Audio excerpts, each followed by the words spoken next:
মাদকের গন্ধের ভিতরে ঢুকা দেয় না। এখনো প্রকাশ্যে মাদক বিক্রি হইতেছে, প্রকাশ্যে মানে ইয়েতে মানে ডাইকে ডাইকে আমাদের মাদক বিক্রি হচ্ছে মাছের বাজার মানে হকারের মতো। কয়টা এগুলো এক এই জন্য তিন চারটা ক্লাব আছে, এগুলো রাতে বিকেলটা বাজে গান গায়, ভিতরে মসজিদে নামাজ পড়তে দাও। অনেক লোকের চোখের পানি ফেলা দেখেছে, এখানে কি এমন কোনো লোক নাই এই যে নামাজ পড়তে দিয়েছে, আমরা দূর দূরান্ত থেকে নামাজ পড়তে গানের আওয়াজে, এদেরকে খুব রিকোয়েস্ট করলে ওরা মানে না। এই গান বান্ধবগুলো এখানে বন্ধ করবেন এবং এই ক্লাবগুলোর অন্য জায়গায় হস্তান্তর করবেন। এখানে মাদার মানে বাউন্ডারি মার্কেটের আশপাশে যেন মানে মানে এই যে মাদক এখনো আটটা না থাকে, ক্লাবগুলোতে না থাকে, ক্লাবগুলো এগুলো দূরে দিবেন। এটা গান গান সমস্যা নাই, ডিসি সাহেবের এমনকি বাউল সমিতির মানে নির্দিষ্ট সময়সীমা করে দিবেন, নির্দিষ্ট জায়গা থান করে দিবেন, ওই থানে যেন গান বাজনা করে। আর মাদারের সিকিউরিটি গার্ড তারপরে মাদারের মানে কিছু মানে মানে প্রশাসন ভবনের স্টাফ আছে, নাম বললে সমস্যা নেই, আরিফ সাহেব, আউলার সাহেব, ইয়াসিন সাহেব।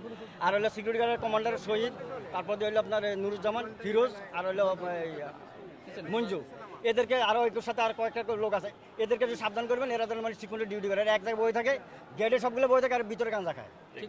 হ্যাঁ, ভিতরে গাঁজা খায়। আর ওই যে মাদারের মাঝে মানে ছোট মাদারটাকে মানুষ যারা খেতে পাইতেছেন, সবগুলো সিরিয়ালে সবাই রাখে, এখানে বললে এরা শুনে না। এটা আসলে কিন্তু এখানকার আসলে দীর্ঘদিনের মানুষের অভিযোগ এবং দীর্ঘদিনের